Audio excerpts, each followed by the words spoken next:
안녕하세요. 1월 18일 토요일입니다. 내일 모레가 대한이니까요. 제일 추운 시기를 우리가 지금 보내고 있습니다. 소한이 1월 5일이었고 대한이 1월 20일이니까 제일 추운 시기를 우리가 보내고 있는데 아마 이제 머지않아 이 추위도 다 지나가고 며칠 있으면 설이고 설 지나면 또 입춘이 다가오고 봄 소식이 또 금방 다가올 것 같습니다. 희망을 가지고 우리가 살다 보면 윤석열 대통령도 직무가 복귀돼서 돌아올 거고 또 이 추위도 지나가고 새로운 봄 소식에 얹혀서 우리 자유민주주의 시장경제를 수호하고자 하는 그러한 사람들에게 기쁜 소식도 오지 않을까 그러한 희망을 가지고 있습니다. 오늘은 고린도전서 13장 12절입니다.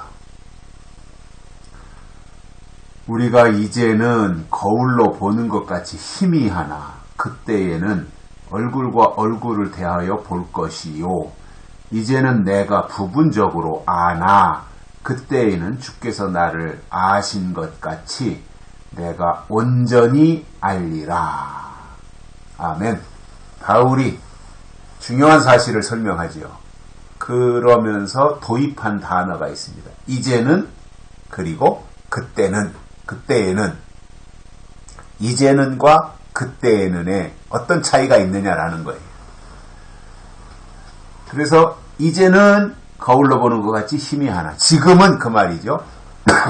지금은 거울로 보는 것 같이 희미하나. 요즘 우리가 보는 화장실에 있는 거울, 거실에 있는 거울, 옷장에 붙어있는 거울은 너무나 정확하게 세밀하게 잘 보이죠. 기술이 발전해가지고. 그러나 바울이 고린도전서를 쓸 때 당시에 2000년 전의 거울은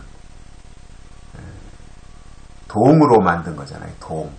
구리, 노수로 만든 것이다 보니까 이게 그냥 희미하게 보이는 거지 지금 거울처럼 정확하게 안 보이죠. 그 표현이에요. 그러니까 지금 거울을 생각하면 안 되고요.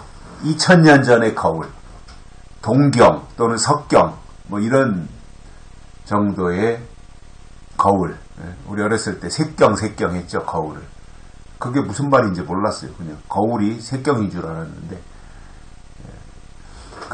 옛날에는 돌을 다듬어 가지고 거기에 비치는 얼굴 아니면 굴이나 동으로 만들어 가지고 거기에 비치는 얼굴을 보고 이제 머리를 다듬고 했던 그러한 시대에는 그야말로 윤곽 정도나 보이는 희미한 상태의 거울이었기 때문에 지금은 거울로 보는 것 같이 희미하나. 그때 당시에 지금 바울이 설명하고 있는 이때 당시에는 설명하고 있는 이러한 모든 내용들이 희미했다는 거예요. 막연하고 희미하고 정확성도 떨어지고 이런 거지요. 그러나 그때에는 하나님이 작정하신 어떤 날 그때에는 얼굴과 얼굴을 대하여 볼 것이다. 하나님과 우리가 얼굴을 대하여 보고 예수님과 우리가 얼굴을 대하여 보고 이렇게 직접 대면하여 보는 그건 거울보다 더 정확한 거잖아요. 우리가 대면해서 본다고 하는 것은 그러한 때도 온다는 거예요. 그러니까 우리가 그날을 기다리고 있잖아요. 예수님이 이 땅에 영광스럽게 재림하시는 그날 우리는 우리의 눈으로 예수님을 보는 또 예수님의 눈으로 우리를 보시는 이러한 날이 올 것을 우리가 지금 사모함으로 기다리고 있지 않습니까?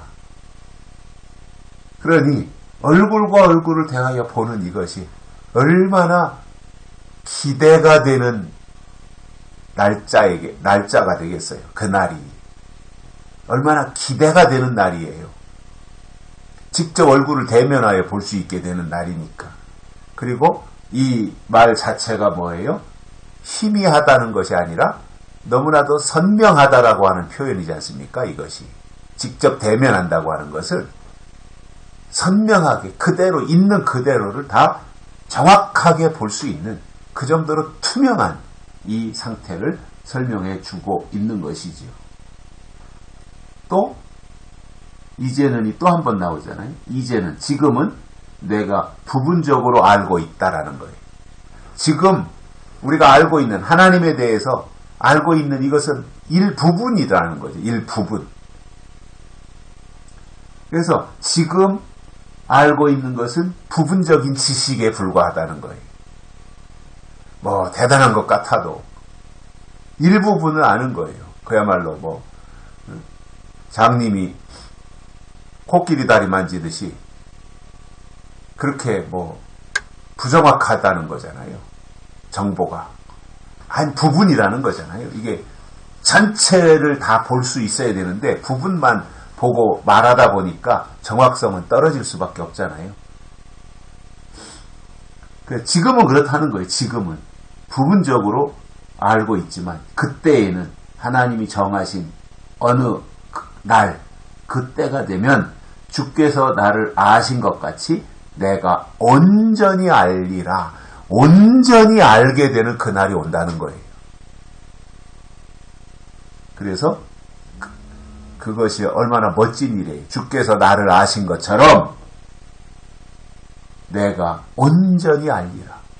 지금은 우리가 하나님에 대해서, 하나님의 나라에 대해서, 천년왕국에 대해서, 예수님의 재림에 대해서, 요한계시록에 대해서 부분적으로 알아요. 조금, 그죠? 새 눈 뜨듯이, 병아리 눈 뜨듯이 그렇게 조금 아는 거예요.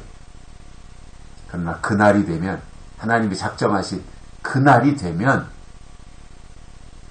온전히 안다는 거예요. 온전히 안다는 게 뭐예요? 모든 것을 다 꿰뚫어서 통달하게 된다는 거예요. 그러니 그날이 얼마나 멋진 날이에요. 얼마나 귀한 날이에요.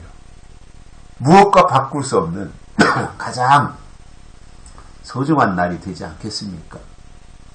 주께서 나를 아시는 것이, 주님은 우리를 정확하게 온전히 아시고 계시지요. 왜냐? 우리를 지으신 분이니까요. 우리를 만드신 분이니까요. 그러나 우리는 주님에 대해서 희미하게 부분적으로 알고 있었다는 거죠. 주님은 우리를 다 아시는데 우리는 주님을 부분적으로 조금 알고 있었다는 거예요. 그러나 그날이 되면 온전히 알게 되는 거예요. 예수님에 대해서 온전히 알게 되는 거예요. 하나님의 하실 일에 대해서, 하신 일과 하실 일에 대해서 온전히 아는 거예요. 그러니까 정확한 게 되는 거죠. 그래서 지금 우리가 조금 더 안다고 그래서 뭐 어깨에 힘줄 필요도 없고 교만해질 이유도 없습니다. 지금 우리가 아는 것은 그야말로 부분이에요. 부분. 그것 가지고 뭐 과시할 필요도 없고, 다만 지금 우리가 부분적으로 알고 있는 그것도 굉장히 귀한 거지요. 그것 때문에 우리가 우쭐하고 교만할 필요는 없지만, 그러나 부분적으로라도 알고 있는 것은 귀한 것이다. 그러나 그것이 이제 때가 되면 온전히 알게 되는 그 역사적인 날도 우리 앞에 도래한다라는 것입니다. 희망을 가지고 우리가 살기를 간절히 소망합니다. 여기까지 하겠습니다. 고맙습니다.